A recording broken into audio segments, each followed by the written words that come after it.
Juste avant que vous nous rejoigniez, on a vu un innovateur nous présenter quelque chose de fabuleux, une cartographie 3D qui permet de faire une intervention chirurgicale qui normalement aurait dû durer 8 heures, la faire en 40 minutes.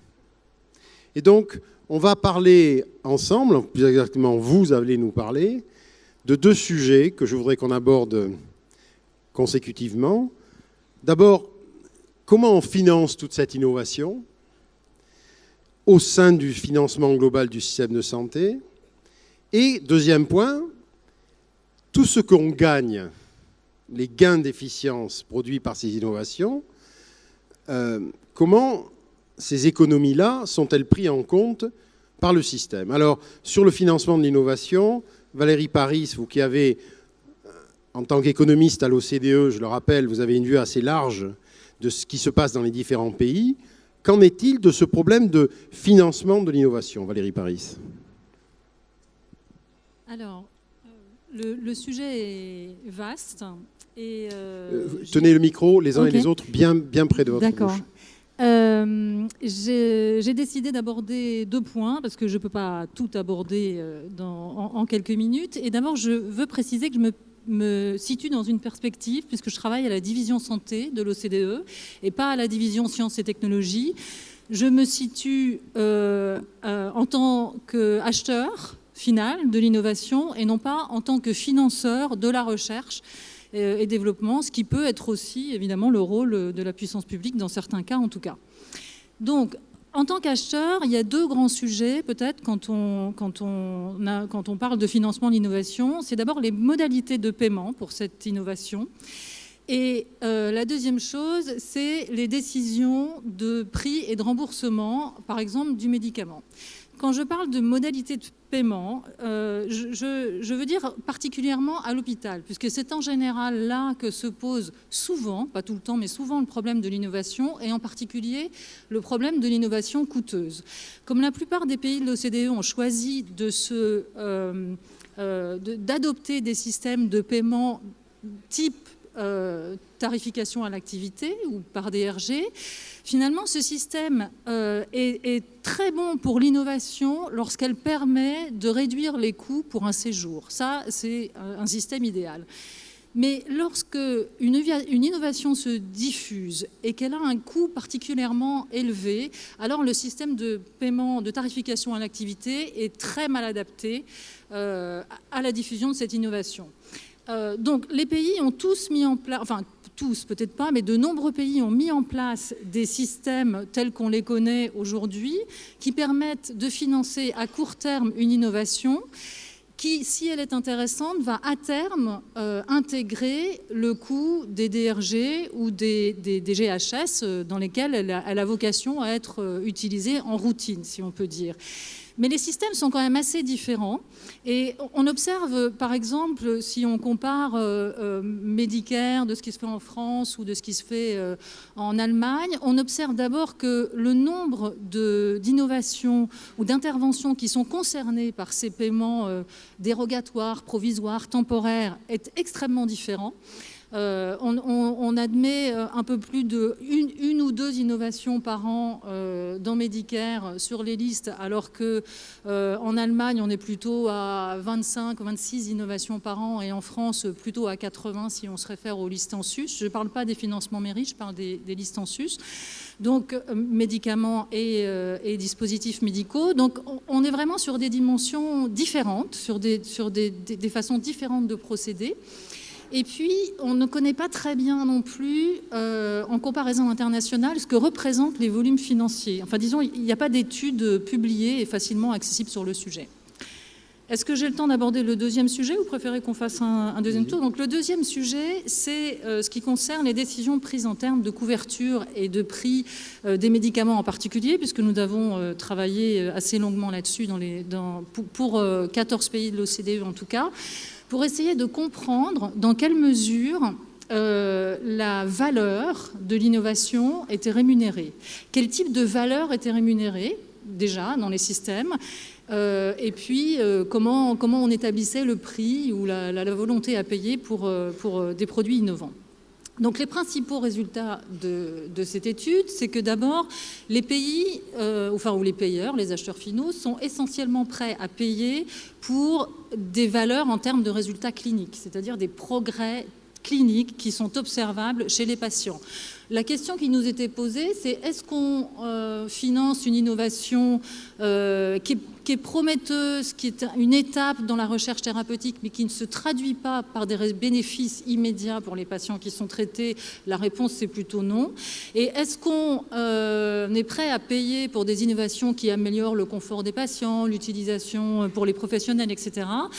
Là, la réponse est plutôt non, sauf quand ces paramètres permettent de faire des économies sur l'ensemble du processus de soins. Si on remplace une injection par un traitement oral, voilà, dans ces cas-là, on peut éventuellement prétendre à une prime sur le produit.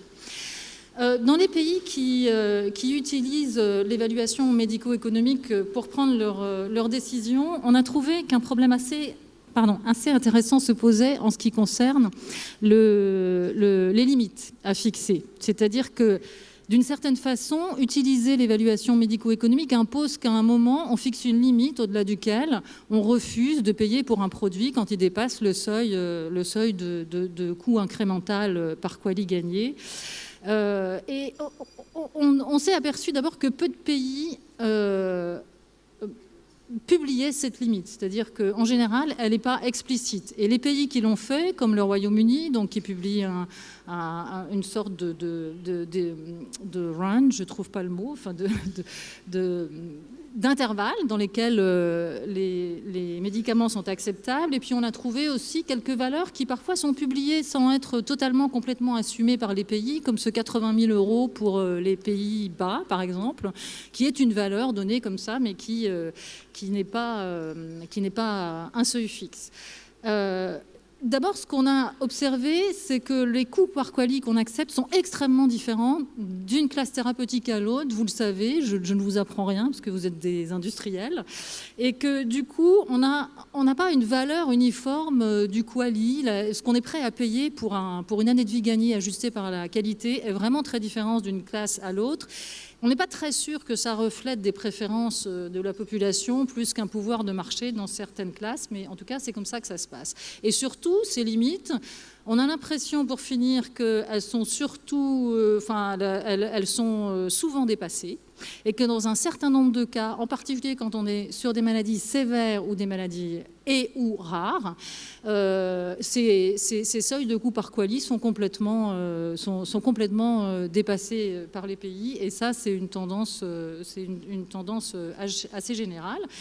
Il a toujours été assez évident dans les pays qui utilisent l'évaluation médico-économique que ça ne pourrait pas être le seul critère utilisé dans la décision. Il y a d'autres critères. Il y a effectivement sévérité, etc.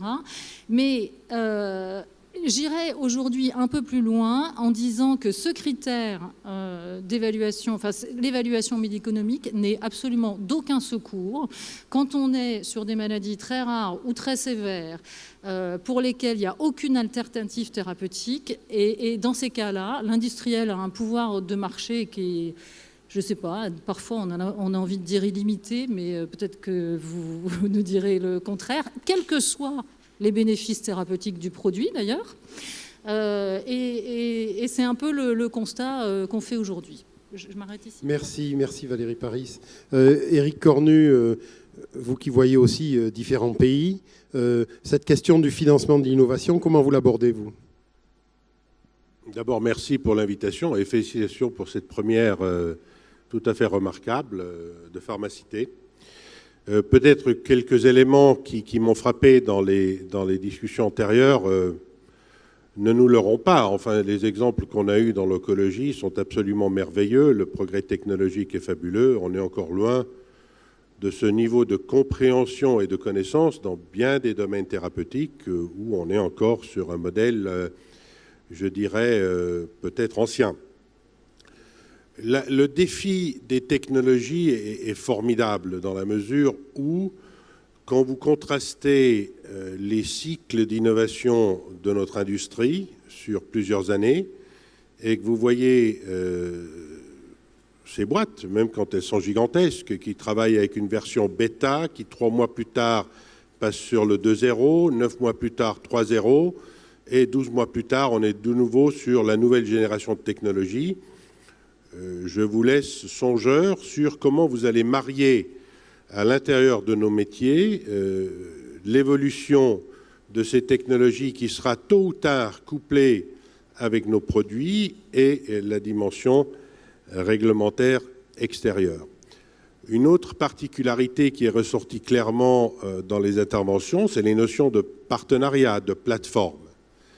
Et je vous laisse deviner ce que cela va représenter. On le voit déjà maintenant quand se pointent dans certains domaines les solutions de combinaison qui viennent de différents labos. Comment on va partager la valeur ajoutée, c'est-à-dire trouver le prix et la rémunération équitable des participants. Donc il y a là devant nous, je ne veux pas dire une réinvention, mais il y a un domaine tout à fait nouveau. Et une des problématiques est, sommes-nous en train d'appliquer un système de régulation, que ce soit l'homologation ou la régulation économique, qui est d'une sophistication formidable, mais qui est au fond une sophistication formidable pour ce que nous avons eu, et qui ne sera pas nécessairement la réponse à l'expérimentation que nous allons devoir accepter quand nous regardons de l'avant. Prendre un autre exemple, il a été répété, par exemple, la question de, dans certaines nouvelles solutions thérapeutiques, d'aller plus rapidement sur le marché et ensuite d'ajouter une phase d'homologation et de validation économique sur base de données réelles. Franchement, on ne sait pas encore faire. Et il n'y a guère un exemple concret que je peux vous nommer dans un pays où nous avons trouvé la solution sur comment aborder cela. Et enfin, se pointe à l'horizon l'élément clé qui sera, il faudra quand même cesser de payer les transactions et puis rémunérer le résultat, mesurable, objectif. Et lorsqu'on fait cela, n'oublions pas que quand on parle du médicament, on parle quand même de la partie la moins importante des dépenses de santé. Et qu'est-ce que vont faire toutes les technologies dont nous avons parlé aujourd'hui sur l'autre bloc de coûts de santé? Et donc se pointe inévitablement un débat politique majeur qui sera la redistribution des cartes, la redistribution de la valeur ajoutée, la répartition des nouveaux rôles. Il y aura bien sûr des gagnants, il y aura aussi temporairement des gens qui vont devoir se réorienter. Et ce sera intéressant de voir comment nous allons aborder ça. C'est clair que quand on voit la vague qui monte des pipes de l'industrie pharmaceutique, nous répondons à ce qu'on nous a dit. On a entendu pendant des années, vous n'êtes pas innovant, vous produisez que du MeToo, etc., etc. Bon, voilà, à vos ordres, nous avons exécuté, on a maîtrisé ces technologies, on a fait ces investissements, nous sommes au rendez-vous. Que voulons-nous ? Que voulons-nous? Est-ce qu'on verra ça comme un gisement de productivité sociétale? Est-ce qu'on verra ça comme une opportunité d'être à la pointe des entreprises qui marieront le numérique et la science? Ou bien est-ce qu'on sera dans des logiques comptables parce qu'on n'aura pas le courage de bousculer les habitudes? Alors justement, quel est le point de vue, Anne-Marie Brocade, vous dirigez le Haut Conseil pour l'avenir de l'assurance maladie, quel est le point de vue des acteurs publics du système? Oui, je vous remercie tout d'abord de m'avoir convié à votre journée. Et ça me permet d'indiquer ce que certains savent déjà, que le Haut Conseil pour l'avenir de l'assurance maladie a choisi de consacrer son prochain rapport au sujet de l'innovation dans le secteur de la santé. Donc nous travaillons sur ce sujet depuis quelques mois et le rapport devrait être remis, je l'espère, à la fin de cette année. Un point important qui d'une certaine manière, fait écho à ce qu'indiquait M. Cornu, c'est le choix du Haut Conseil qui a souhaité orienter son approche sur les aspects organisationnels et non pas technologique de l'innovation en santé. Il traitera bien sûr du sujet technologique, mais il a choisi d'avoir un point d'entrée, principal sur les questions d'organisation qui lui apparaissent en effet comme un élément central qui définit en pratique le cadre dans lequel peuvent se développer les innovations de produits et les innovations de procédés. Si vous me permettez un très bref retour historique, on peut dire que la diffusion au bénéfice des patients du modèle biomédical dans l'ensemble des composantes du système de santé, que ce soit la composante hospitalière bien entendu, mais aussi la composante ambulatoire, s'est faite à la faveur d'une innovation organisationnelle majeure issue de la réforme Debré de 1958. Et c'est cette réforme qui a permis de faire du système de santé, enfin d'abord permis sa modernisation et surtout d'en faire un lieu à la fois de production de l'innovation et de la recherche, mais aussi un lieu d'intégration de cette innovation, y compris les innovations relatives aux produits et aux médicaments qui vous intéressent. Aujourd'hui, nous le savons, un nouveau modèle doit être mis en place, tourné vers la prise en charge des maladies chroniques. Et à l'instar de ce qui s'est historiquement construit à l'hôpital, à la suite de la réforme de 1958, il paraît aujourd'hui nécessaire, en tout cas c'est là-dessus que nous travaillons au HCAM, de concevoir des formes plus intégrées et des formes graduées de prise en charge centrées sur le patient, aussi bien en ambulatoire qu'à domicile. Cette transformation est nécessaire si l'on veut pouvoir réduire les charges d'hospitalisation et transférer des moyens vers des prises en charge dont le contenu ambulatoire et le domicile soient plus importantes. Nous avons l'exemple d'autres secteurs de l'économie, d'autres secteurs de services, dans lesquels on voit que de telles transformations ont été possibles et qu'elles sont en cours, transformations qui permettent ou qui devraient permettre dans le secteur de la santé de continuer de mettre à disposition l'innovation pour un nombre croissant de personnes qui recourront au système de santé. Car c'est en fait là le défi auquel nous sommes confrontés, le développement des pathologies chroniques, mais aussi les succès de la médecine alimentent une attente tout à fait légitime et un recours croissant au système de soins, ce que montrent toutes les projections qu'on peut faire pour le futur. Et donc l'enjeu, c'est bien d'être capable, en même temps qu'on aura cette extension du nombre de recours, une maîtrise, voire une réduction de certains coûts. Cette perspective qui est retenue, c'est-à-dire visant à privilégier l'organisation, peut avoir plusieurs conséquences du point de vue du médicament. Alors, je me suis délibérément placée plutôt dans le moyen terme, plus que dans les dispositifs tels qu'ils fonctionnent aujourd'hui. Tout d'abord, cette perspective, elle devrait nous conduire à ne plus considérer les médicaments isolément, mais les considérer comme un élément d'une prise en charge globale comportant le cas échéant d'autres produits de santé, d'autres médicaments aussi, des actes, des services, éventuellement des éléments de système d'information. Si on conçoit de cette manière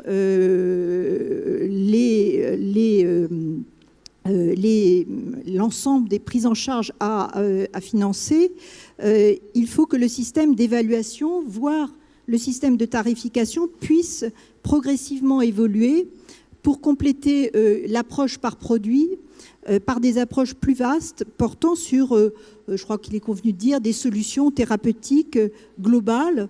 Dans certains cas, comme le disait mon voisin, pour certaines, on peut même aller jusqu'à envisager la prise en compte des résultats, d'autres sans doute non. Deuxième élément qui résulte de cette perspective, on sait que le cadre de dispensation des médicaments, le contexte organisationnel dans lequel ces médicaments sont distribués a une influence importante sur les bénéfices qu'on peut en attendre, mais aussi sur les coûts. il paraît important qu'en amont des discussions avec les régulateurs publics, aussi bien les cibles en termes de population visée que le cadre organisationnel de référence puisse être clairement identifié dans une vision commune. Alors, je vais retenir un exemple qui est alors pour le coup, qui est un exemple qui nous concerne dans un avenir, enfin dans l'immédiat et pour l'avenir très proche. C'est la problématique des chimiothérapies orales. Elles ont vocation à être dispensées à domicile. Il appartient au pouvoir public de créer les conditions de leur déploiement à domicile, mais ce qui suppose que l'on soit capable de traiter de la nature des prises en charge et de l'organisation de la distribution de ces chimiothérapies à domicile, en incluant les problématiques d'observance, les problématiques d'éducation thérapeutique notamment. Dans un tel contexte, dans une telle perspective, l'évaluation des traitements en vie réelle et notamment les évaluations médico-économiques revêtent une importance très grande et devraient sans doute être fortement développées. Je m'arrêterai ici puisque je crois qu'on parlera ensuite de la question de savoir comment payer. Bien sûr. Merci. Alors, je passe la parole à Christian Schmitt, parce que là, on est dans on a vu différents points de vue, et on va changer avec vous de point de vue, puisque vous êtes sur le point de vue de la complémentaire, mais aussi point de vue de quelqu'un qui peut travailler aussi sur la prévention. Donc, je vous laisse la parole. Merci pour tout, et à mon tour de remercier cette formidable première de Pharmacité, montée de main de maître par Patrick Erard et Philippe Lamoureux. J'espère qu'elle sera amenée à faire de longues suites dans cette démarche, eu égard à la qualité des débats, et j'espère qu'on en sera à notre tour à la hauteur. Juste un petit rappel quand même, dans le c'est qui paye, dans le marché de l'acteur de la santé complémentaire, les complémentaires santé représentent à peu près 13% du financement. Vous voyez que nous sommes un acteur quand même marginal derrière les pouvoirs publics, et c'est bien les pouvoirs publics dans notre société française qui sont les premiers contributeurs à ce financement. De notre côté, en matière de complémentaires santé, nous voyons que nous sommes dans un secteur qui est fortement bousculé par des évolutions réglementaires, la généralisation de la complémentaire santé, un encadrement de contrats responsables, un certain nombre de fiscalités maladives ou incitatives. On voit que les choses bousculent un peu notre périmètre. Là aussi, peut-être, notre secteur de complémentaire santé, nous considérons qu'il est vraisemblablement, alors vous allez me dire peut-être l'industrie pharmaceutique aussi, insuffisamment associée à la politique de santé, sauf pour les taxes. J'ai bien cru comprendre que ça fait 2 années que l'industrie pharmaceutique se fait taxer à hauteur d'1 milliard d'euros par an. J'ai bien peur que l'année qui vienne, ce soit les complémentaires santé. Nous verrons dans ce sujet-là. Mais pour nous, c'est une véritable préoccupation de fond. Je pense notamment à mon entreprise parmi d'autres, mais nous, au-delà de la complémentaire santé, nous sommes aussi dans une forte couverture d'accords de branche en prévoyance lourde, avec des arrêts maladies de courte mais aussi de longue durée sur des pathologies de plus en plus lourdes. Voilà. Dans ce sujet-là, je pense en effet que... derrière l'histoire et l'expérience de Mme Broca, qui fut à la fois secrétaire générale du corps, du Conseil d'orientation des retraites, qui a travaillé à l'adresse, nous sommes dans une société sur laquelle, par définition, on va être de plus en plus vieux, de plus en plus malade, mais il faut que ça coûte moins cher. Et c'est pas facile. Et derrière ces sujets-là, les 2 tendances de fond viennent sur un accès à la donnée de santé, première tendance de fond, et peut-être deuxième tendance de fond, derrière une maxime que tout le monde connaît, il vaut peut-être mieux prévenir que guérir, si on veut faire en sorte, finalement, que tout ceci coûte un peu moins cher. Sur la partie accès aux données de santé, ces données ne doivent pas nous servir à segmenter le risque en tant qu'assureur, mais très clairement... Excusez-moi, ça a été très évoqué ce matin. Alors, on va en reparler. Sur le dos des assurés et sur le dos des autres. Ce n'est qu'une stratégie gagnant-gagnant dans l'intérêt in fine du bénéficiaire. L'ensemble des acteurs de la chaîne de santé et sur lequel les acteurs du financement et les complémentaires, le cas échéant, doivent intégrer pour faire en sorte qu'on puisse faire mieux tous ensemble et que ça coûte moins cher dans ce domaine. Pour ce qui est de Clésia, nous sommes un acteur d'intérêt général, nous ne sommes pas lucratifs. Donc vous voyez que cette logique de s'enrichir sur le dos du salarié ne fait pas partie de nos préoccupations, qui plus est dans une segmentation en ce qui nous concerne qui n'existe pas, puisque nous couvrons des contrats d'entreprise, des contrats collectifs, le cas échéant. La deuxième tendance, c'est il vaut mieux prévenir que guérir. On parle beaucoup d'objets connectés, de médecine prédictive, etc. etc. Sur ces sujets-là, là aussi, ces avancées scientifiques vont faire évoluer le système de santé, mais il faut le faire en travaillant tous ensemble, de ces acteurs de la chaîne de santé. Et je pense qu'on a intérêt à se mettre tous ensemble avant que d'autres extra-atlantiques, je vais parler de Google, je vais parler d'Apple, qui ont aujourd'hui des données, le cas échéant, beaucoup plus importantes avant qu'ils se décident de lancer sur ce secteur. En matière de prévention, on en parle beaucoup. Il est vrai que certains n'en sont pas encore totalement convaincus. Et quand je vois que le meilleur traitement se fait par l'exemple, on voit des actions sur lesquelles, en ce qui nous concerne, par exemple, nous partons dans une action avec un grand laboratoire français pour vacciner non pas les retraités contre la grippe, mais vacciner l'ensemble des actifs. Nous couvrons à peu près 3 millions de personnes, Clésia, par branche professionnelle, et faire en sorte que les salariés des entreprises ne soient pas malades pendant 3 jours, ne génèrent pas de l'absentéisme et puissent être davantage efficaces. Donc des choses assez pragmatiques, pas forcément new technology, mais qui permettent de respecter cette logique de prévention. Nous travaillons aussi de manière un peu plus large à l'opération d'immuniser le lion. Deuxième chose, c'est aussi, et là on y travaille notamment avec le LEM, dans des sujets sur lesquels la prévention, c'est aussi l'automédication qu'il faut traiter. Et puis c'est aussi et surtout tout le traitement de la iatrogénie médicamenteuse, certes sur les personnes âgées, mais aussi sur les plus jeunes. Et là, je vois toutes les actions de la fédération, mais aussi tout ce que peuvent faire les acteurs complémentaires dans ce domaine-là pour être tous ensemble dans cette logique-là, pour faire en sorte que finalement, oui, plus de données, oui, plus d'informations, oui, plus de progrès, mais in fine, que ça coûte finalement moins cher. Merci. Alors, je reviens sur ma question du financement. Comment est-ce qu'on finance? Et Dominique Georgie, vous dirigez le comité économique des produits de la santé. Vu de votre point d'observation, quel est votre apport là-dessus? C'est-à-dire, qu'est-ce que vous en pensez? Comment est-ce qu'on peut financer, comment est-ce qu'on peut soutenir tous ces éléments d'innovation? Bien, merci beaucoup de me donner la parole dans cette première édition de Pharmacité. Je voudrais en quelques secondes et à titre introductif rappeler un élément important. Les différents intervenants ne l'ont pas fait, mais je vais le faire pour ma part, puisque j'ai été très directement interpellé sur ce sujet hier au cours d'une émission diffusée sur une radio nationale. Je n'ai à titre personnel strictement aucun lien d'intérêt avec les entreprises du médicament. Et c'est le cas de tous les membres du comité économique des produits de santé. Ceci est parfaitement vérifiable. Les déclarations publiques d'intérêt des membres sont accessibles sur le site du CEPS.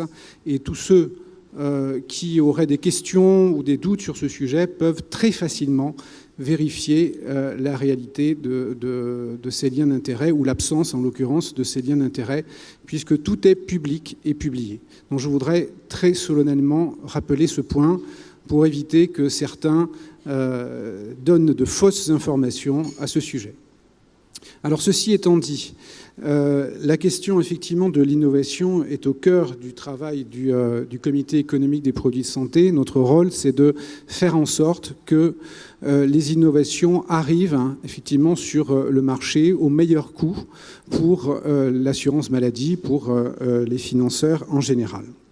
Pourquoi ce sujet est-il particulièrement d'actualité, particulièrement important aujourd'hui?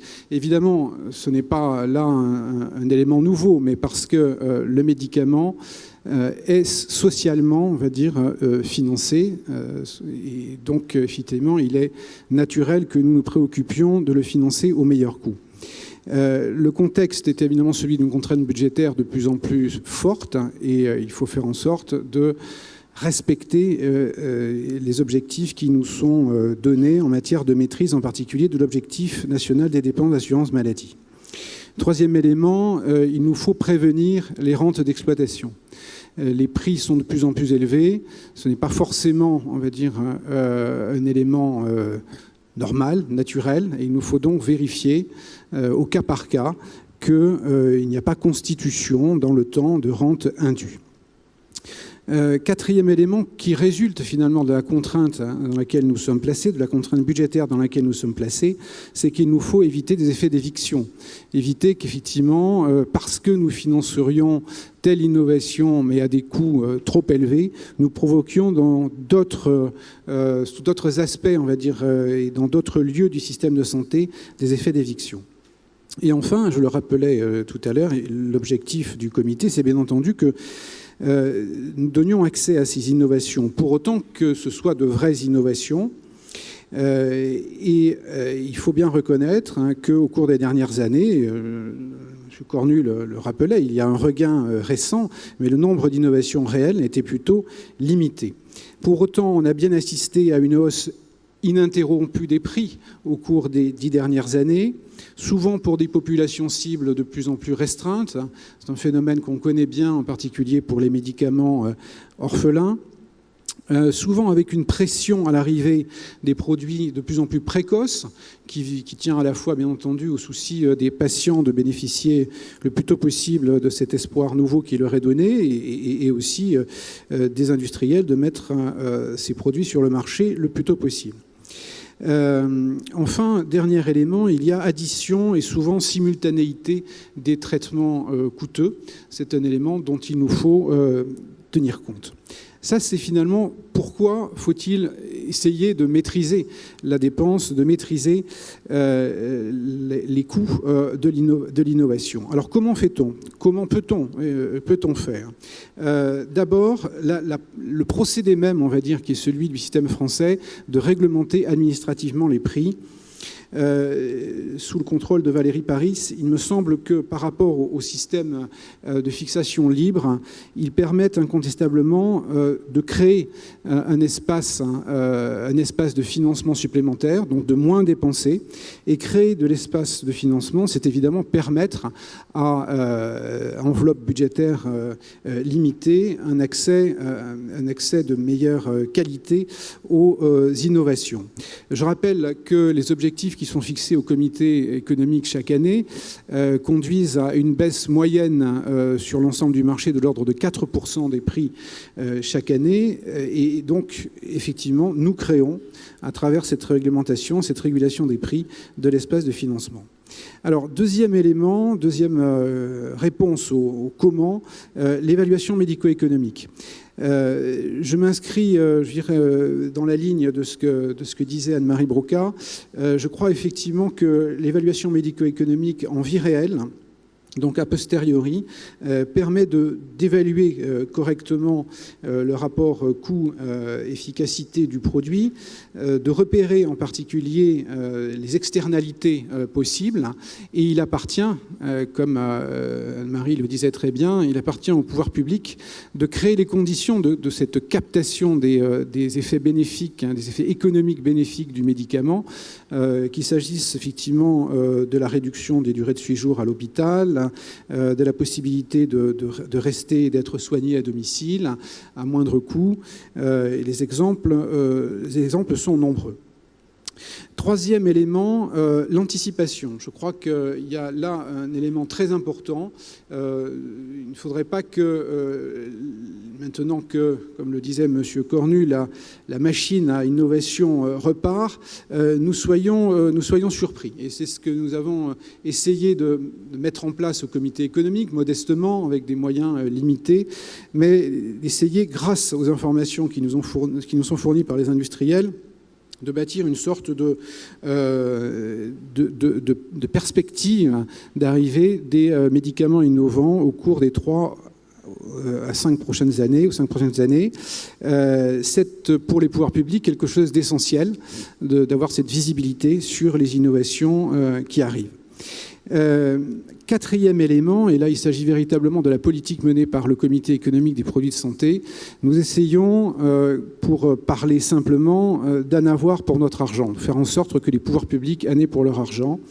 Et nous essayons de bâtir chaque fois que possible, ce n'est pas toujours possible, des contrats que nous appelons des contrats de performance. Ça commence à être assez connu. Bien entendu, ils restent relativement rares en nombre, mais ils sont toujours significatifs. Les molécules concernées sont souvent des molécules importantes. Vous savez qu'il y a deux catégories de contrats de performance, des contrats que nous appelons populationnels, pour lesquels nous acceptons finalement de payer a priori pour voir comment la molécule en vie réelle va prouver son efficacité. Est-ce qu'elle va être aussi efficace qu'au cours des essais cliniques ? La sanction peut être rude si les preuves ne sont pas apportées en temps utile et avec la méthodologie adaptée.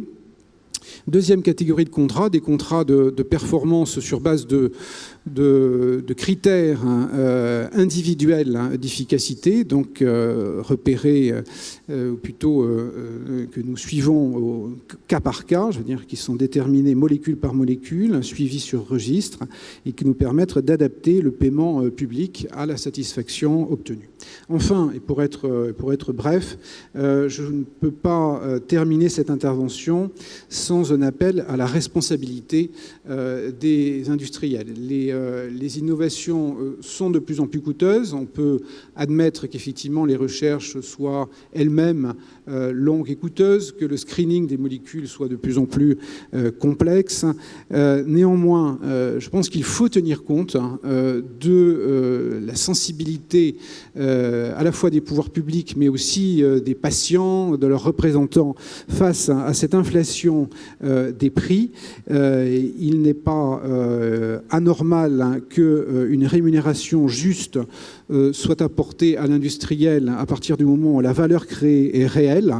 Il ne serait pas compréhensible que cette rémunération dépasse des limites compréhensibles. Et évidemment, je veux dire, nous ne parlons que des innovations réellement prouvées et non des innovations potentielles. Merci. Valérie Paris, on reprend le sujet avec cette idée de prix administré, prix libre, puisqu'on voit que Dominique Georgy en a parlé. Et puis la deuxième question très brève que je vais vous poser, c'est dans vos observations, est-ce que ces gains d'efficience produits par les innovations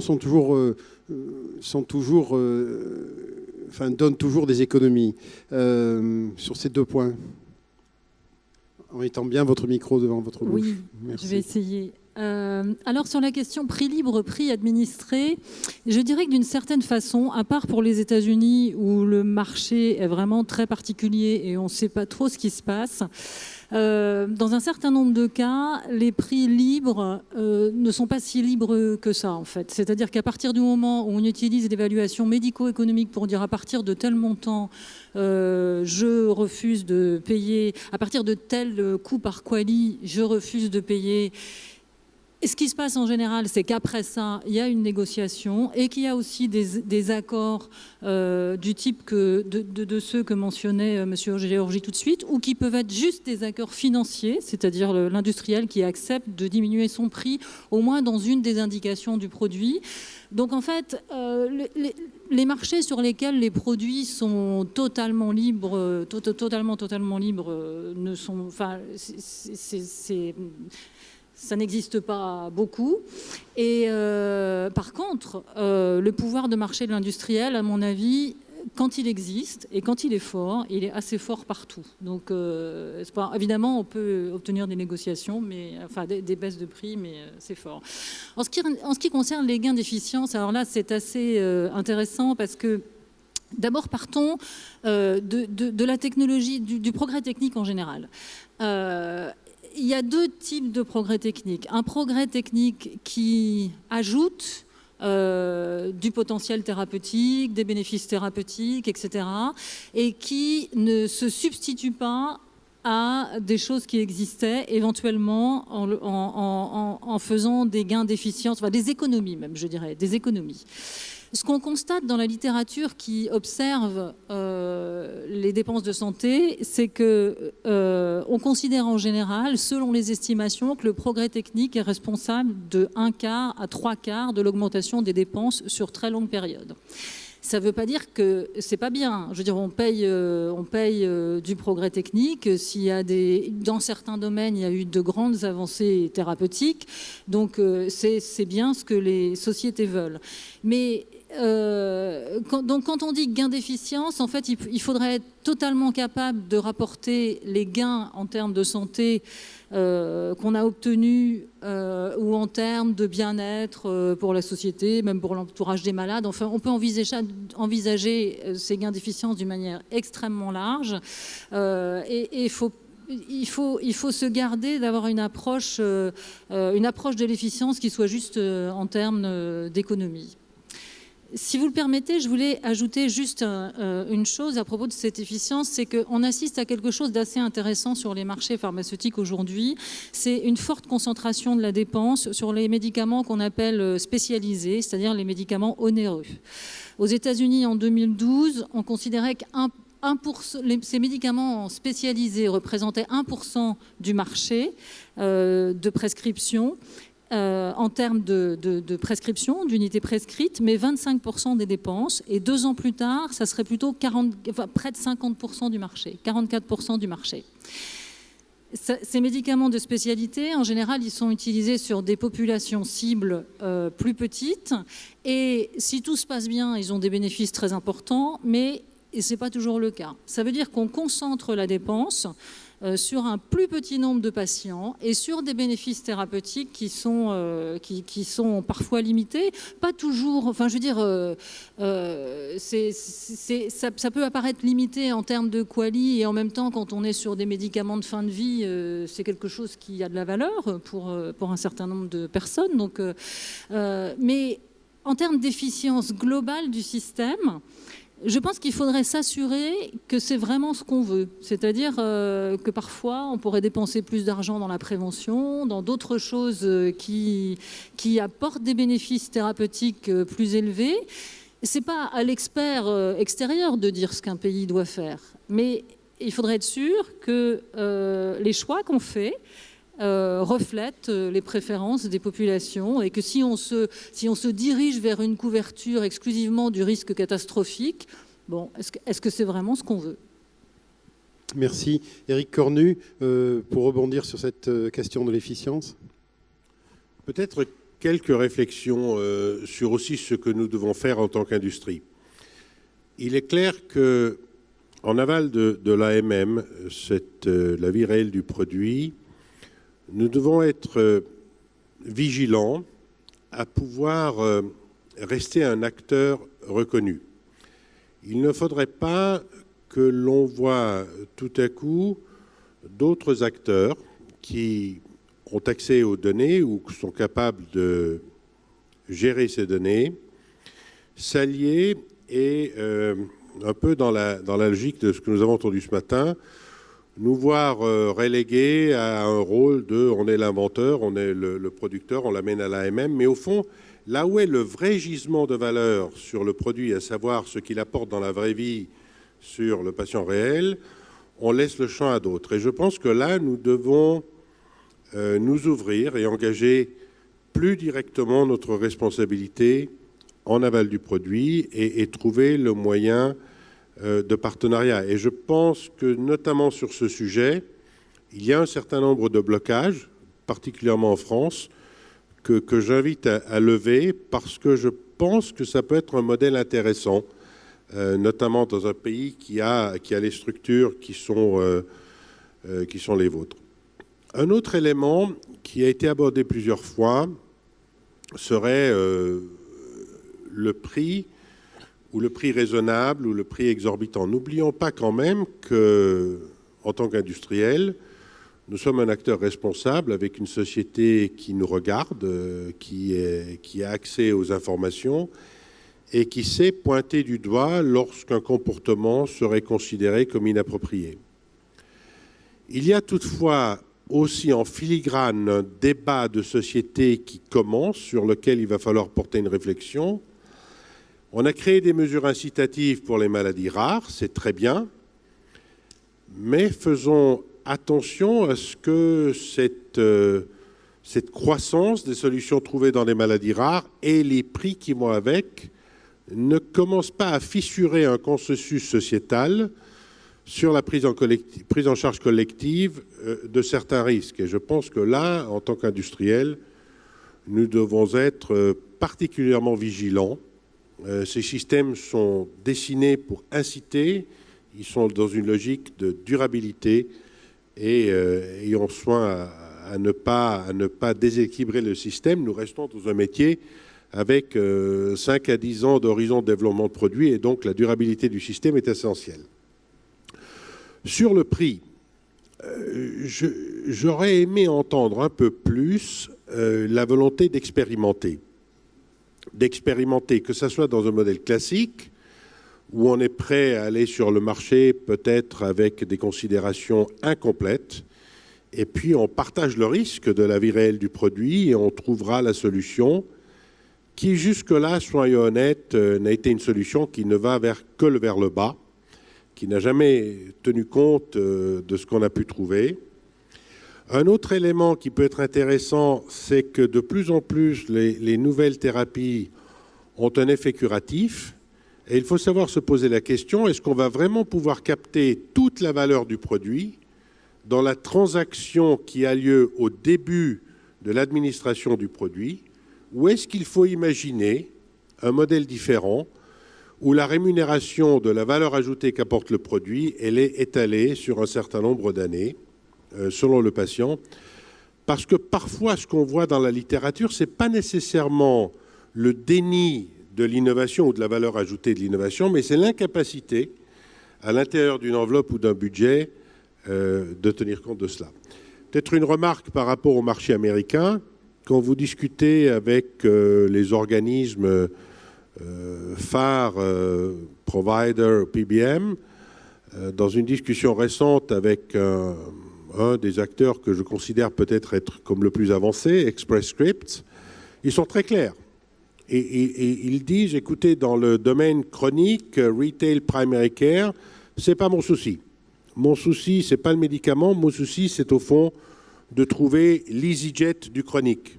C'est-à-dire de pouvoir adresser certaines formes du chronique sur des gros volumes à des structures de coûts différentes, plus basses. Par contre, le problème est exactement celui que vous pointez. Il voit très bien que à données constantes, l'évolution des spécialités est entre 15 et 20% sur les hypothèses qu'ils prennent. Et ce qu'ils vous disent, comme industriels, est très simple. Ils disent, celui qui me mandate, l'employeur, les acteurs économiques, ne sont pas dans un environnement économique qui a une croissance qui va dans ces dimensions-là, donc ils me demandent de gérer une enveloppe de coûts dans ce qui est plus ou moins la croissance du PIB, et puis donc trouver des systèmes de régulation.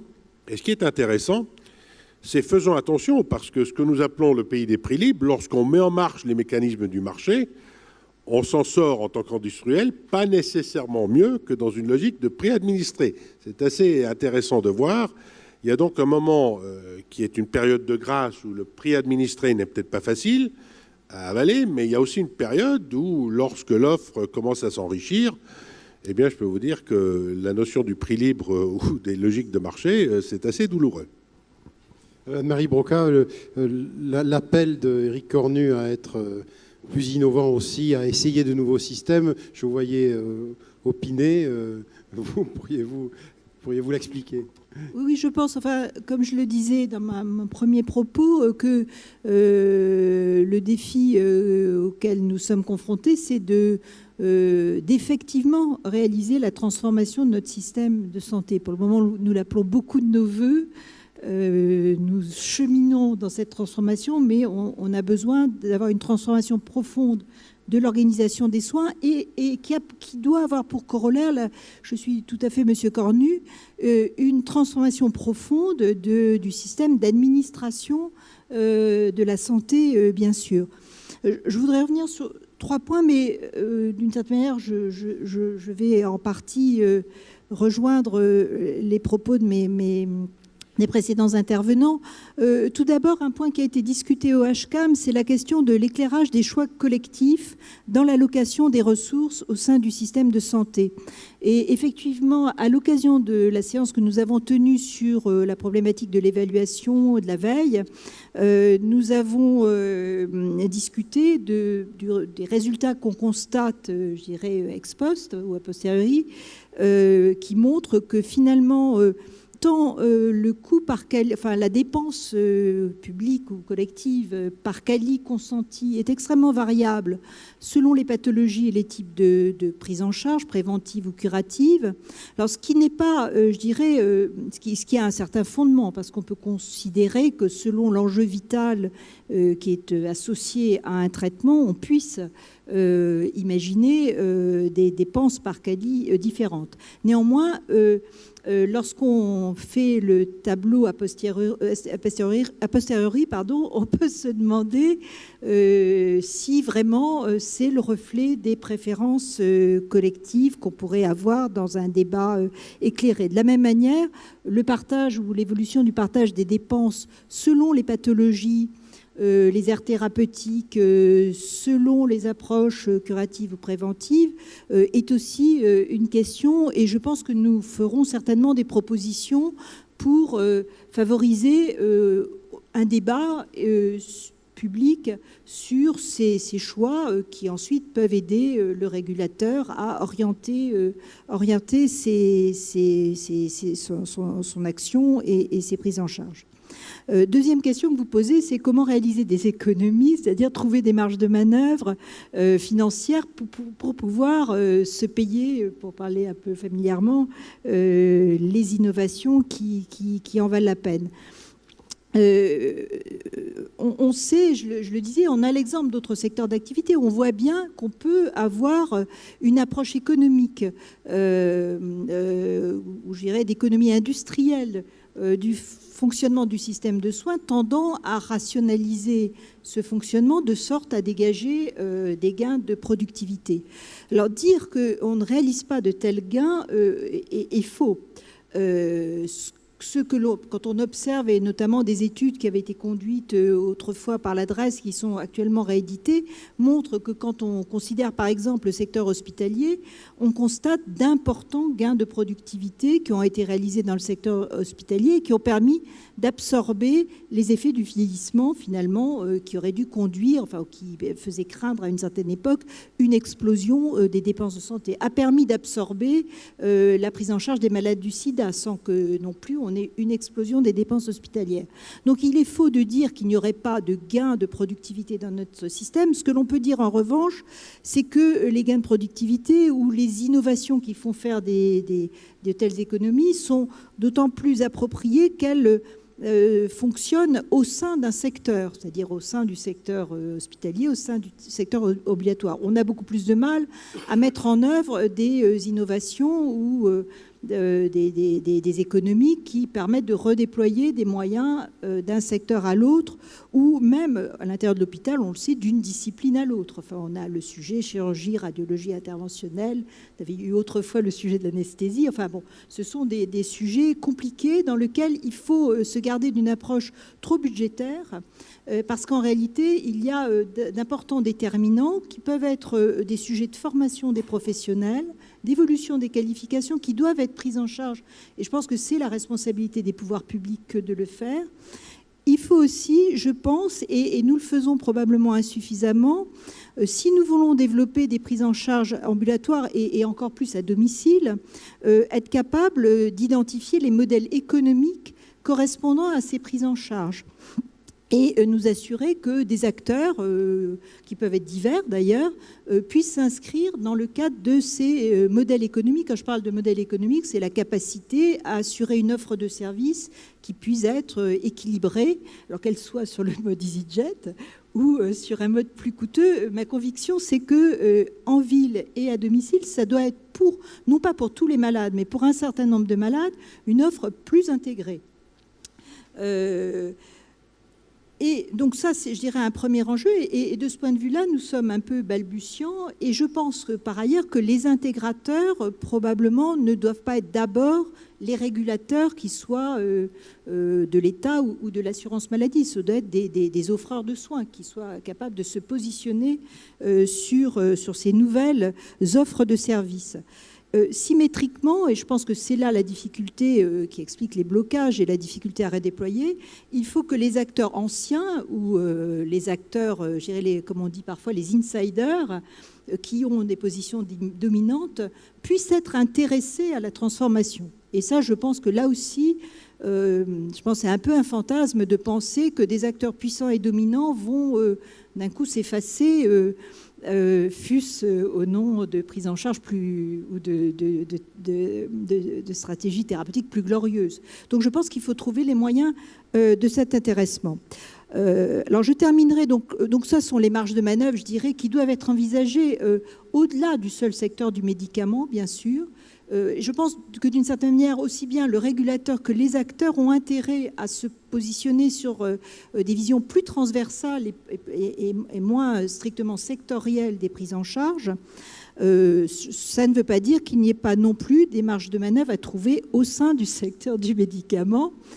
En particulier, je pense que la question de la qualité de la prescription, de la qualité des stratégies thérapeutiques demeure une question extrêmement importante qui est susceptible de nous permettre de trouver des marges de manœuvre. Et quant au prix, à la question des prix, j'adhère tout à fait à ce que disait mon voisin précédemment. Je pense qu'il y a sûrement des innovations à trouver dans le mode de fixation des prix. Et j'avoue, alors là, j'ai une réaction un peu, je dirais, de candide, enfin une personne qui peut-être pas totalement informée sur toutes les arcanes de l'industrie du médicament, mais effectivement, je pense qu'on peut s'interroger lorsqu'on voit que le modèle de fixation des prix qui était associé au traitement de maladies rares devient un modèle qui finalement est associé à le traitement de segments de pathologies qui, elles, ne sont pas rares. Je pense au cancer. Et là, on peut se demander si l'addition de prise en charge, certes de nombre de patients limités, mais à des prix extrêmement élevés, est effectivement soutenable. Monsieur Schmitt, vous reprenez cette idée d'efficience aussi ? Sur la partie efficience et comment travailler ensemble sur ces innovations, je pense qu'on a trois éléments. À la fois pour les complémentaires, et à ce titre, au-delà d'une vraie complexité de nos contrats solidaires et responsables, et j'attire les pouvoirs publics à faire attention à ce que ceci ne nous pose pas à freiner l'innovation et de fait pousser au low cost, je pense que dans le fait de travailler ensemble, les complémentaires ont un intérêt aussi à financer cette innovation. Pour vous rappeler un peu le sujet, les complémentaires, c'est 35 milliards d'euros de chiffre d'affaires en France. Si on y consacre un peu plus de 2% sur la recherche, c'est 1 milliard d'euros qui serait bon, entre guillemets, dans nos systèmes par rapport à d'autres pays. Dans la vertu sur l'exemple, à notre petite taille de Clésia, on a été acteur, aux côtés notamment de Serge Wimbert, par exemple, dans la création de l'Institut du cerveau et de la moelle épinière. On a été acteur, à travers un autre acteur, la ville de Lyon, au projet Big Booster, pour financer un certain nombre de start-up. Nous sommes présents à la fois à l'Institut Gustave Roussy, l'hôpital Marie-Lannelongue, dans ces sujets-là.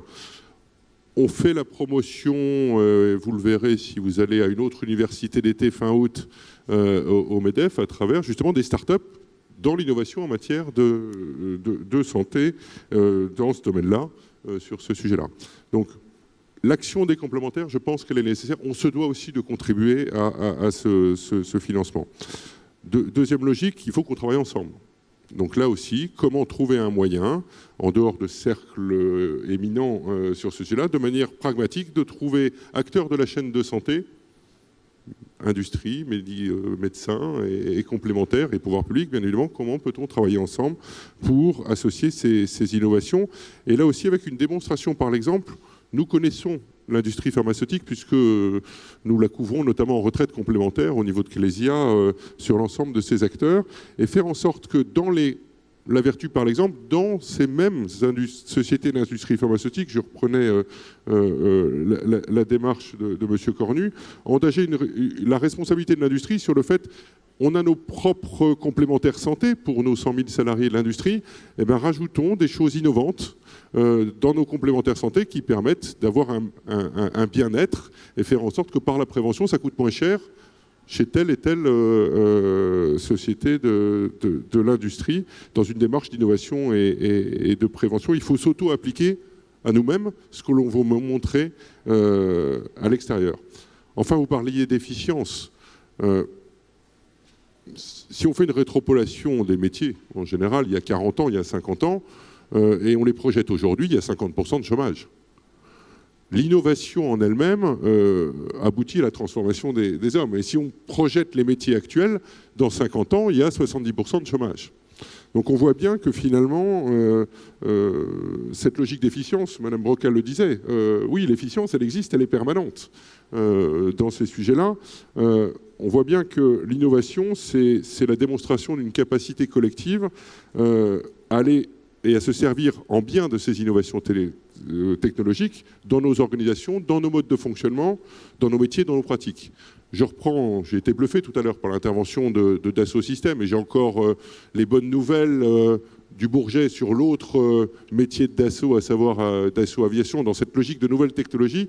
Et je reprends toujours, j'ai toujours en tête ce qu'il y a sur le fronton du hangar de Bordeaux-Mérignac, que le géant de la technologie Marcel Dassault a mis en œuvre. Il reprenait une phrase de Saint-Exupéry dans Terre des Hommes qui disait que finalement, la grandeur d'un métier, c'est avant tout d'unir les hommes, et le plus grand luxe, c'est celui des relations humaines. On voit bien que finalement, c'est par nos métiers, par notre habitude de transformation, qu'on se servera de la technologie et de l'innovation, et que demain sera meilleur qu'aujourd'hui. Voilà. Sur ces questions d'efficience, Dominique Georgy. Alors, je voudrais revenir un instant sur effectivement sur la question finalement première, c'est peut-on se payer toutes les innovations ? Je voudrais rappeler ce que nous martelons finalement régulièrement au Comité économique des produits de santé, c'est que jusqu'à présent, en tout cas, le système français a réussi, et ce n'est pas le cas de tous les systèmes comparateurs en Europe, a réussi à faire rentrer sur le marché, à mettre à la disposition des patients tous les médicaments réellement innovants au cours des 15 dernières années. Il n'y en a pas un qui manque effectivement à l'appel. Et souvent, ces produits sont venus en avance, on va dire, par rapport à leur AMM. On a un système qui est très généreux, qui est celui des ATU, qui permet à ces produits, encore une fois, de venir le plus en amont possible. Je partage le sentiment de M. Cornu sur le modèle de financement des orphelins. Je pense que ce modèle est en train de malheureusement arriver au bout de sa logique. On voit, ne serait-ce qu'au cours des 12 derniers mois, plusieurs produits. Le modèle est exactement et systématiquement le même. C'est 80 patients, 100 patients, 300 000 euros le coût de traitement annuel. Sans marge de manœuvre réelle sur le prix facial, parce que voilà, c'est le prix international qui doit primer. Des effets en réalité assez peu évidents, parfois des ASMR3 qui sont des ASMR3-, avec des critères de performance qui sont assez difficiles à vérifier en vie réelle. Et donc, jusqu'à présent, je disais, nous avons eu tous les médicaments innovants. Je ne suis pas sûr que nous n'ayons pas quelques exemples dans les prochaines semaines ou les prochains mois de médicaments sur lesquels nous n'arriverons pas à nous entendre sur les prix. Il y a aujourd'hui quelques échos médiatiques autour d'un médicament qui est un médicament d'ASMR5 et sur lequel nous avons une négociation extrêmement serrée avec l'entreprise. Pour ces médicaments qui auront bénéficier d'une reconnaissance en termes de valeur supérieure. Il n'est pas dit que nous n'ayons pas des exemples d'échecs de négociation. Et donc, je voudrais, en anticipant cet événement, parce que ce serait un événement, dire que je pense que ce modèle des médicaments orphelins est un modèle qui arrive effectivement probablement au bout de sa logique. Alors, troisième réaction, c'est l'appel à l'imagination. Alors, l'appel à l'imagination, oui, il faut avoir conscience pour sortir de quelques ornières des freins qui sont aujourd'hui appliqués. La rémunération à l'épisode de soins, ça signifie sortir du raisonnement en silo en matière de financement. C'est effectivement extrêmement important. Aujourd'hui, on est tout de même dans un système qui examine l'évolution des dépenses, d'un côté pour les médicaments, de l'autre pour les dispositifs médicaux, d'autre côté sur d'autres dépenses en ambulatoire, puis sur l'hôpital, sur le médico-social. C'est un raisonnement en silo qui est effectivement très contraignant du point de vue de la manière, on va dire, d'envisager cette nouvelle façon, on va dire, de raisonner, qui me paraît extrêmement intéressante, qui me paraît probablement constitutive d'une des meilleures pistes pour l'avenir. Mais il me semble que la réticence la plus grande, elle viendra du régulateur budgétaire, car cela amène à faire un certain nombre de paris dans un environnement extrêmement contraint, et il faudra convaincre que ces nouveaux modes de tarification vont être effectivement vecteurs d'économie, et non pas vecteurs d'économie effectivement à 3 ans ou à 4 ans, mais immédiatement. Sinon, on lâchera, nous dira-t-on, la proie pour l'ombre. Deuxième élément d'imagination, ce sont les modèles de tarification. J'ai cité les contrats de performance. Il me semble que cela répond en partie à cet appel que lançait M. Cornu. Je voudrais simplement, là aussi, évoquer un frein. C'est que nous avons besoin d'une rémunération sur preuve. Une rémunération sur preuve d'efficacité et sur preuve d'efficience. Et nous n'avons plus les moyens de faire crédit aux deux sens du terme, au sens purement monétaire du terme et au sens de la confiance qu'on pourrait accorder a priori à cette démonstration d'efficacité. Il nous faut nous appuyer sur des éléments probants, clairs, et il me semble que pour cela, la vie réelle est effectivement la meilleure garantie sur laquelle on puisse s'appuyer. Merci. Donc, vous avez tous entendu, il y a eu un scoop là, qui a été annoncé par M. Georgi sur une possible divergence sur la fixation d'un prix. Voilà. Donc ça, c'était important de le souligner. On va passer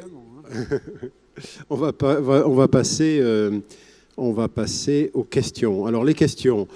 Il commence à y en avoir par Internet. La première question, c'est, d'un point de vue éthique, l'État français est-il prêt à se fixer un seuil au-delà duquel les patients pourraient ne plus avoir accès aux produits innovants ? Je vous dis tout de suite, on a eu pas mal d'autres questions là-dessus, c'est-à-dire autour d'une sorte de médecine à 2 vitesses, c'est-à-dire il y a le moteur de l'innovation, et est-ce qu'on arrive à avoir un système à 2 vitesses ? Et là, on est aussi un peu dans ce sens-là. Qui veut répondre à cette question ? Ça, c'est à vous, Anne-Marie Broca. Non, mais... L'État français n'est pas représenté ici directement. Oui, je sais bien. Je ne pense pas plus que le CEPS, que le Haut Conseil de l'assurance maladie ne sont l'État français. Mais enfin, je pense que je ne vais pas trahir, faut dire quelque chose qui ne soit pas connu. C'est qu'effectivement, je ne crois pas que nous soyons prêts à avoir de manière très explicite, et avec les conséquences qui sont ici indiquées, un seuil par Cali qui serait une barre qui délimiterait l'innovation prise en charge et celle qui ne l'est pas. Alors néanmoins, mais j'anticipe sans doute ce que pourra dire M. Arousseau tout à l'heure, on sait que dans notre système, on considère que d'avoir le calcul de la dépense par Cali est un élément parmi d'autres qui doit éclairer la décision des pouvoirs publics. Cette question me fait penser à une autre que j'avais vue aussi sur Internet. C'est pour vous, Valérie Paris, le coût de la vie, le prix d'une vie. Vous qui êtes économiste, vous travaillez là-dessus ?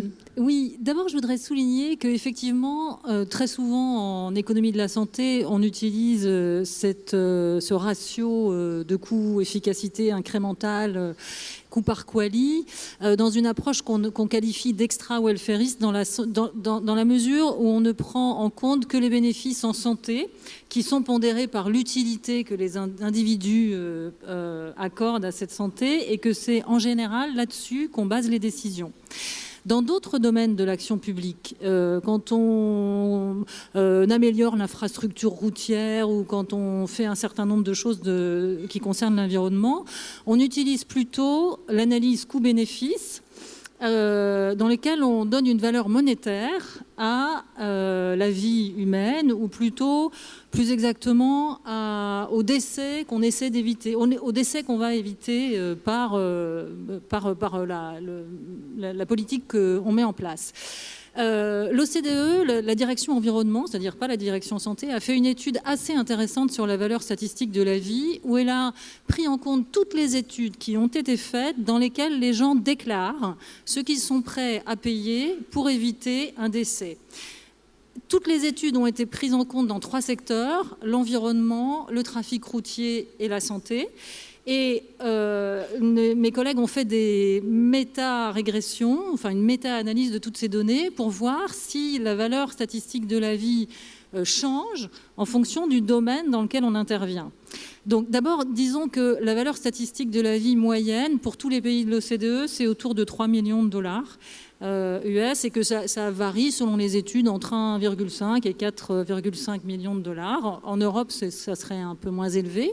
Mais ce qui était assez intéressant, c'est que donc quand on met tous les facteurs de variation possibles dans la régression, ils ont fait beaucoup de modèles, beaucoup d'analyses, beaucoup de spécifications différentes et les résultats ne sont pas toujours super cohérents. Mais malgré tout, dans un certain nombre de modèles, il ressort que, par exemple, on donne une prime au cancer. C'est-à-dire que les gens sont plus prêts à payer pour éviter un décès par cancer que pour éviter un décès dû à la pollution de l'environnement ou au trafic routier. Donc ça, c'est des choses qui sont intéressantes.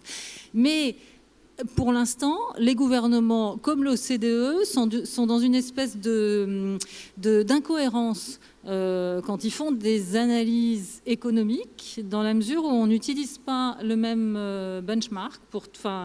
On utilise d'un côté l'analyse coût-bénéfice, de l'autre côté du coût par quali, de l'analyse coût-efficacité pour prendre des décisions.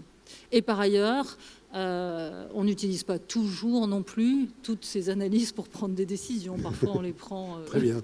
pour d'autres raisons. Alors là, on va avoir une question anonyme, enfin bon, ça existe aussi, pour Monsieur Giorgi, si vous pouvez la passer. Dans son très récent rapport charges et produits pour 2016, la CNAMS propose la création d'un comité chargé de veiller et d'anticiper l'arrivée d'innovations. Qu'en pensez-vous ? Je n'en pense que du bien, d'autant qu'en réalité, cette mesure, nous l'avons déjà mise en place, si j'ose dire, à notre modeste niveau, comme je l'indiquais tout à l'heure. Nous avons créé en début d'année ce que nous avons appelé le comité de prospective des innovations médicamenteuses, qui, sur la base des informations fournies par les entreprises dans le cadre des conventions qui les lient au comité économique, doit permettre au pouvoir public d'éclairer l'arrivée des innovations au cours des 3 à 5 prochaines années. Alors c'est une innovation, enfin c'est une création modeste, comme je l'indiquais, mais en même temps qui puise aux meilleures sources qui soient, puisque ce sont ces entreprises. Néanmoins, je vois bien les limites, on va dire, de cette initiative. D'abord, elle repose, on va dire, sur l'exploitation au sens strict, on va dire, des informations des entreprises. Il n'y a donc pas de système de veille particulier, d'exploitation de revues, de documentation, de compte rendu d'études cliniques. Nous n'en avons pas les moyens.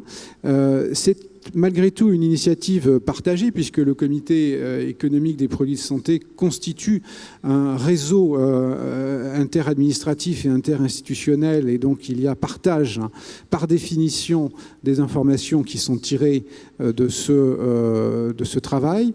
Néanmoins, limite supplémentaire, c'est que cette information, à ce stade, on va dire, nous n'avons pas défini les contours de ce qui pourrait être partagé et ouvert au-delà du comité économique des produits de santé. Anne-Marie Broca avait, au cours d'une intervention récente, défini les critères d'un bon système de veille. Il nous faudra probablement rajouter une couche au-delà du comité économique des produits de santé, et au niveau, on va dire, interinstitutionnel, pour arriver à un véritable système complet au niveau des pouvoirs publics français. Mais enfin, nous avons pris l'initiative, c'est l'intérêt du comité économique, c'est-à-dire que c'est une instance extrêmement réactive, modeste dans ses moyens, mais extrêmement réactive. Donc, lorsque nous avons un besoin, nous essayons de trouver immédiatement la solution. Merci. Alors, je vais passer la parole à la salle. Y a-t-il des questions?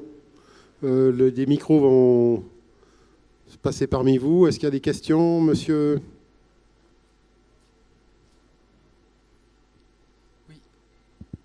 Ça marche. Bonjour, je m'appelle François Berdugo, je coordonne un collectif d'associations de patients qui s'appelle Un patient chronique et associé. J'ai une question pour Dominique Giorgi. Vous disiez qu'il était possible que prochainement des négociations n'aboutissent pas entre des industriels et le CPS. J'aimerais savoir de quelles possibilités vous disposeriez dans ce cas-là pour assurer malgré tout l'accès des personnes à ces innovations. Je vous remercie. Je ne voudrais pas créer de crainte particulière. Je n'ai cité, comme vous l'avez noté, aucun nom de médicament. C'est plutôt une alerte générale qui était à destination des industriels qui sont promoteurs de médicaments orphelins, qui effectivement proposent un modèle économique qui est coûteux, d'une part, et qui, d'autre part, conduit, comme on a eu l'occasion de le noter, à une concentration de plus en plus grande des dépenses de santé. On sait que ça, c'est un élément d'évolution structurelle en France, c'est-à-dire lié au vieillissement de la population, aux ALD, mais aussi, dans le domaine du médicament, à cette situation de concentration sur des dépenses sur les médicaments orphelins. Donc pas d'alerte ciblée sur un médicament en particulier, plutôt une alerte générale. Et comme je l'indiquais, jusqu'à présent, tous les médicaments ont été mis à disposition des patients. Et je voudrais attirer l'attention sur ce paradoxe qu'il y a il n'y a pas de crainte particulière, encore une fois, à avoir, mais je veux dire, on ne peut pas à la fois revendiquer tous les médicaments, je veux dire, à tout prix, je veux dire, et se manifester lorsqu'effectivement il y a des prix qui sont élevés. Il y a des négociations qui sont des négociations, je peux vous le dire, qui sont extrêmement dures, parfois longues. Nous arrivons à des équilibres qui sont des équilibres qui tiennent compte à la fois et premièrement de l'intérêt des patients, deuxièmement de la capacité de financement de l'assurance maladie et troisièmement, évidemment, de la production industrielle. Et ce sont ces trois intérêts qui nous essayons de mettre en ligne pour que l'intérêt général se dégage. Avant de passer, il y a une autre question dans la salle. J'ai vu une question pour Valérie Paris.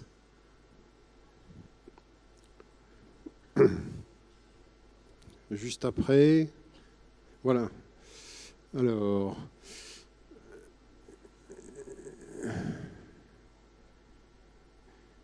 Oui, je ne vais pas relire parce qu'en fait, vous savez tous lire, donc je pense que je ne vais pas le lire, mais...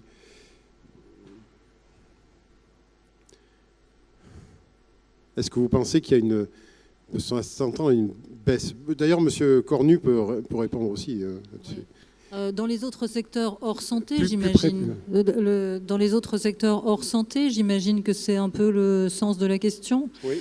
Parce que dans le domaine de le secteur de la santé est extrêmement particulier parce que tout simplement la demande n'est pas très élastique au prix puisque le consommateur en général, quand tout se passe bien, n'est pas celui qui paye et que le tiers payeur donc a du mal à complètement refléter la volonté à payer de la société sur un marché comme je sais pas la téléphonie mobile, etc. ou les ordinateurs, etc. On a des innovations qui arrivent, qui éventuellement sont en concurrence. Et là, tout de suite, c'est la volonté à payer du consommateur pour des qualités réelles ou qu'il apprécie d'ailleurs, hein, en tout cas des qualités auxquelles il donne de la valeur, qui définit le marché. Il est prêt à payer. Et puis si quelqu'un arrive avec quelque chose qui est plus performant et qui fait un peu... voilà, oui. Tout ça, cette dynamique marcherait bien. Dans le domaine de la santé, c'est plus compliqué. C'est la structure du marché qui fait que la concurrence marche très bien, comme le disait M. Cornu, dans certains cas. Sur le marché américain, par exemple, à partir du moment où il y a de la concurrence et encore plus des génériques, là, ça marche très bien. Mais avant d'arriver à ça, il y a tout un moment où on paye assez cher les innovations. Monsieur Cornu, oui. Deux mots. D'abord, l'innovation majeure, évidemment, si c'est de la vraie innovation dans un domaine où il n'y a pas de solution, c'est clair que c'est des coûts supplémentaires. Faut pas rêver, on ne remplace rien. Vous l'avez expliqué avant. Et donc, ce n'est pas dans cette logique. Dans l'autre logique, je pense qu'il faut aussi prendre connaissance d'un dilemme dans lequel nous nous trouvons, c'est que ça fait maintenant des années que nous avons les évaluations pharmacoéconomiques, etc., mais la capacité à vraiment capter les économies qui sont modélisées s'avère très difficile. Et donc, la modélisation montre qu'il y a effectivement une baisse de coûts possible, voire probable, mais dans la réalité, c'est plus compliqué et je pense que c'est un défi qu'on a en commun et qui est effectivement comment pouvons-nous assurer la capacité des systèmes à réallouer les ressources telles que la modélisation l'appelle et le rend possible. Parce que si on ne le fait pas, évidemment, on est dans une logique qui mène droit au mur, on empile et on ne réalloue pas. D'autres questions dans la salle ? J'ai une autre question à nouveau pour M. Georgi, décidément. Quelle est votre position sur le financement de solutions thérapeutiques plutôt que de médicaments? Là, vous avez... Qu'est-ce qu'une solution thérapeutique?